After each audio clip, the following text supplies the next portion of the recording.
Apa doa saya waktu itu? Oke, ini nanti ya, sebentar ya. Tolong ini disimak sampai selesai ya, biar tidak salah paham, biar kita benar-benar bisa memahami bagaimana doa kita itu bisa terkabul dengan cepat. Inilah salah satu rahasia bagaimana apa yang menjadi keinginan kita, doa itu bisa terwujud dengan cepat ke alam materi. Assalamualaikum warahmatullahi wabarakatuh. Salam sejahtera untuk sahabat-sahabat semua. Ketenangan, kedamaian, kenyamanan, keberkahan, dan keberlimpahan serta kebahagiaan semoga menyelimuti kita selalu di setiap waktu. Amin. Oke, masih di seputar doa ya. Di sini saya akan berbagi pengalaman dari apa yang sudah pernah saya alami. Bagaimana doa itu bisa terwujud dengan cepat. Ini pengalaman saya sekitar tahun 2003 yang lalu ya, ketika saya mau menikah. Kalau orang sekarang itu kan sebelum menikah mereka mempersiapkan diri, harus sudah punya pekerjaan, punya penghasilan, pendapatan sendiri kan gitu ya.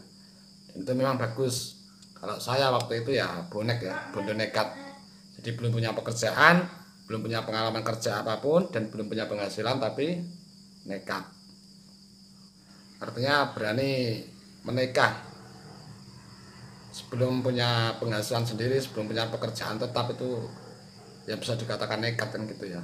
Karena biar bagaimanapun orang kalau sudah berumah tangga, punya istri, punya pasangan, ya dia harus bertanggung jawab atas kebutuhan dalam berumah tangga.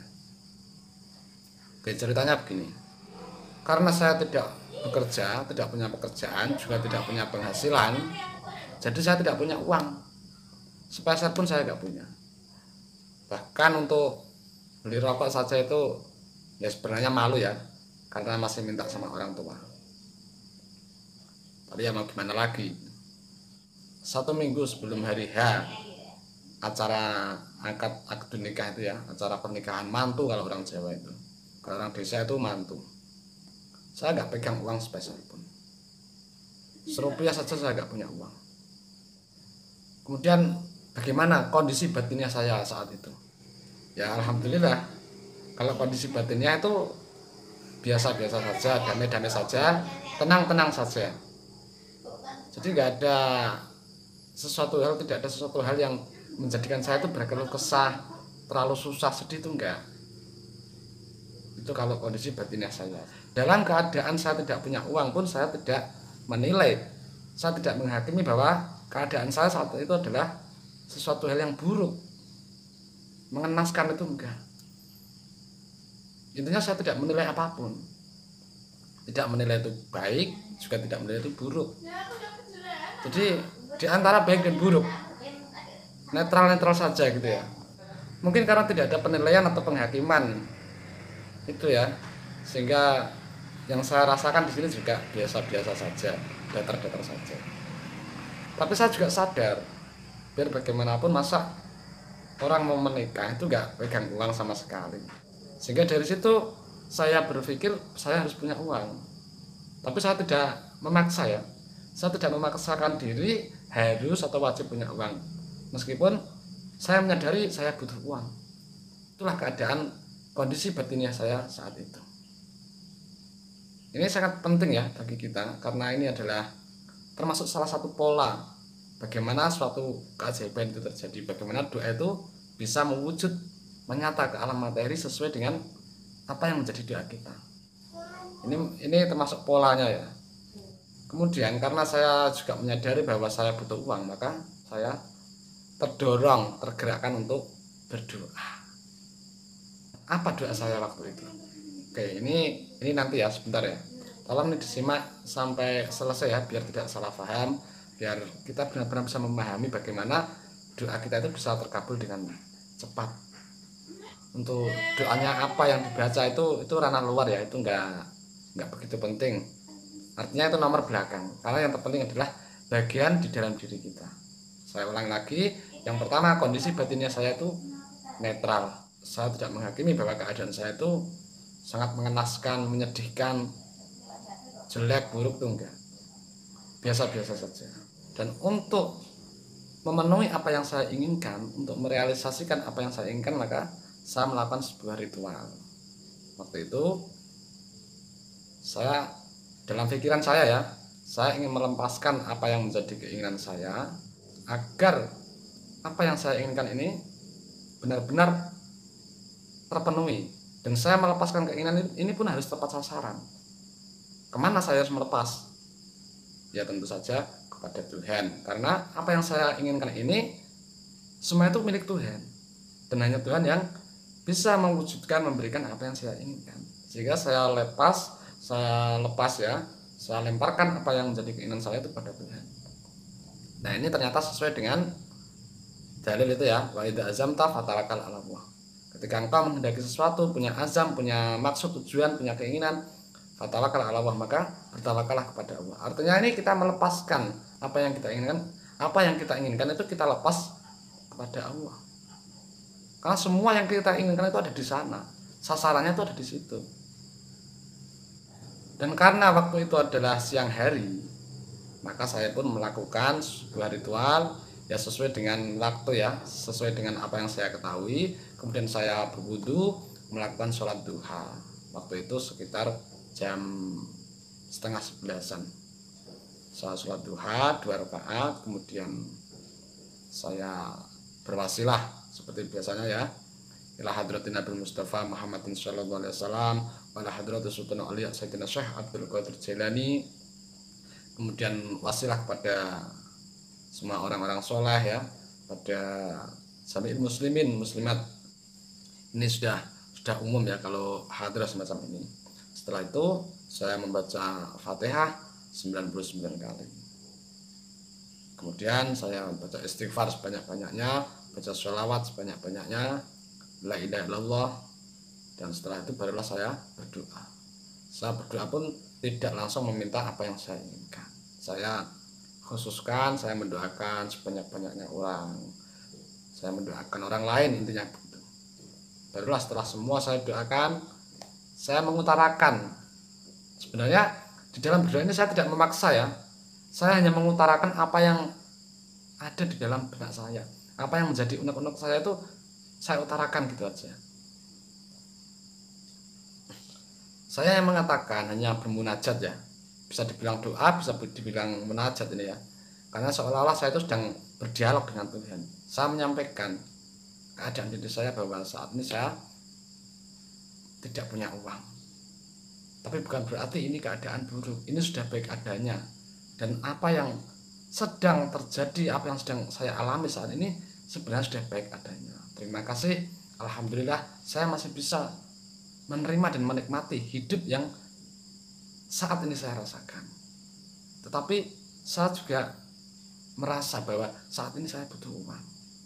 Tetapi ya Allah, kemana lagi saya harus meminta? Kepada siapa lagi saya harus memohon? Tidak ada satupun makhluk yang bisa saya mintai pertolongan. Tidak ada satupun makhluk yang dapat membantu saya. Tidak ada satupun makhluk yang bisa memenuhi keinginan saya, memenuhi permintaan saya, memberikan pertolongan terhadap saya. Tidak ada. Jadi hanya kepadamulah aku memohon. Saat ini saya tidak punya uang dan saya butuh uang. Terserah berapapun yang engkau berikan, terserah kapan engkau akan memberikannya, tapi saya benar-benar butuh uang saat ini, dalam minggu ini. Meskipun saya juga tidak tahu apakah dengan dapatnya uang ini akan baik atau tidak bagi saya. Hanya engkau yang tahu. Saya hanya menyampaikan, mengutarakan apa yang ada dalam pikiran saya, benak saya. Biarkan saya melepaskan semua unek-unek saya ini kepadamu Tuhan. Biarkan saya mencurahkan isi hati saya kepadamu. Karena hanya kepadamulah saya bersandar, hanya kepadamulah saya kembali, hanya kepadamulah saya menyandarkan semua apa yang menjadi kebutuhan saya. Ya Allah ya Tuhanku, maafkanlah aku, ampunilah aku. Ampuni semua kesalahanku dan kebodohanku. Hanya kepadamulah aku memohon. Dan hanya engkaulah satu-satunya sang penguasa jagat yang dapat menterjadikan segalanya, yang berkuasa atas segalanya. Dan hanya engkaulah yang dapat mewujudkan apa yang menjadi keinginanku. Wassallallahu ala sayyidina Muhammadin nabil ummi wa ala alihi washabihi baraka wasallam walhamdulillahirabbil alamin. Al-Fatihah, selesai. Setelah itu bagaimana kondisi dalam diri saya? Ya nggak ada apa-apa, saya sudah tidak terbebani apapun, sudah plong, sudah saya lepas, sudah terlepas dari dalam diri saya. Ya kalau teringat lagi tentang uang itu tadi ya kadang-kadang teringat, tapi itu sudah tidak mempengaruhi kondisi batinnya saya. Saya hanya menyadari saja adanya yang datang di pikiran saya, ingatan tentang ingatan-ingatan seperti itu, tapi saya sudah tidak mempedulikannya lagi. Sudah terserah Allah, saya sudah menyerahkan, sudah mengutarakan semua kepadanya. Kadang juga timbul lagi di pikiran saya, nah terus kalau nggak dapat gimana? Ya nggak gimana-gimana. Jadi ada dialog dalam diri saya. Ya nggak gimana-gimana, nggak kenapa-kenapa. Ada lagi datang pertanyaan, kira-kira kapan kamu dapat uang? Ya itu pun saya sudah terus, ya alhamdulillah bisa mengabaikan, dalam arti saya bisa mengimbangi pertanyaan-pertanyaan yang datang di pikiran saya. Ya soal kapannya itu ya saya nggak tahu, saya kan makhluk, saya kan manusia yang nggak tahu apa-apa, kecuali kalau Tuhan memberitahukan saya jadi tahu. Dan soal kapannya ini saat ini saya nggak tahu, dan itu sudah terserah Tuhan, itu bukan wilayah saya. Terus dialog dalam diri seperti itu. Dan ternyata malamnya setelah Isya saya dapat telepon dari saudara saya. Telepon katanya mau nikah, ya kapan, minggu depan.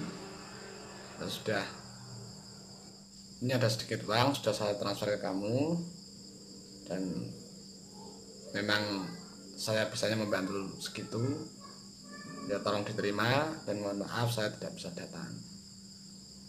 Saya hanya bisa mendoakan dari sini, semoga semuanya baik-baik saja, acaranya berjalan lancar, tidak ada halangan apapun. Seperti itu. Dan waktu teleponan pun saya biasa-biasa saja, ya biasalah, seperti nggak ada sesuatu yang sangat mengejutkan, itu tidak. Justru setelah selesai kami teleponan itu ya, nah waktu itulah saya baru teringat akan doa saya tadi siang. Oh ini jawaban doa saya tadi siang. Tapi ini juga murni karena fadl dari Allah, anugerah dari Allah. Jadi untuk teman-teman ketika punya hajat yang mendesak, ya apapun hajatnya, apapun kebutuhannya, uang atau apapun, sadari saja apapun yang Anda rasakan saat itu tuh sebenarnya keadaan itu tidak ada yang buruk. Semua keadaan yang Anda alami saat itu, saat Anda merasa butuh itu sebenarnya sudah baik-baik saja. Jadi tidak usah menilai apapun, ya tidak usah menghakimi, kita harus netral biasa. Nah kalau kita sudah menyadari itu, maka dalam diri kita itu akan tetap tenang, damai, tidak ada masalah di dalam diri kita. Dan adanya keinginan di dalam membutuhkan sesuatu, misalnya karena butuh sesuatu, ya cukup sadari saja, kemudian lepaskan keinginan itu. Bagaimana caranya? Ya bisa dengan cara seperti yang saya lakukan. Kemana kita melepasnya? Ya kepada Tuhan, karena semua adalah miliknya, semua ada di sana, tersedia di sana.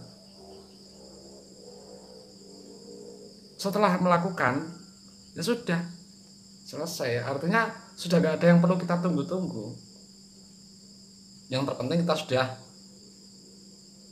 melepaskan apa yang menjadi keinginan kita. Yang terpenting kita sudah melakukan atau menjalani suatu proses dari dorongan keinginan kita. Hanya itu. Dan kalau kita sudah melakukannya, ya sudah selesai. Nggak ada yang perlu kita tunggu-tunggu, kapan saya dapat uang, kapan doa saya terkabul, nggak perlu. Itu sudah terserah Tuhan. Jadi dalam keadaan atau kondisi batinnya yang semacam itu, ya itu tidak ada ambisi di dalamnya. Ego sudah nggak menguasai di situ. Ego sudah tidak bisa berperan apa-apa. Nah dari kondisi yang semacam ini, kondisi batiniah yang netral, yang tenang, damai, inilah salah satu rahasia bagaimana apa yang menjadi keinginan kita, doa itu bisa terwujud dengan cepat ke alam materi. Oke, bisa dipahami ya. Semoga dapat pelajarannya dan bermanfaat. Sampai di sini. Wassalamualaikum warahmatullahi wabarakatuh.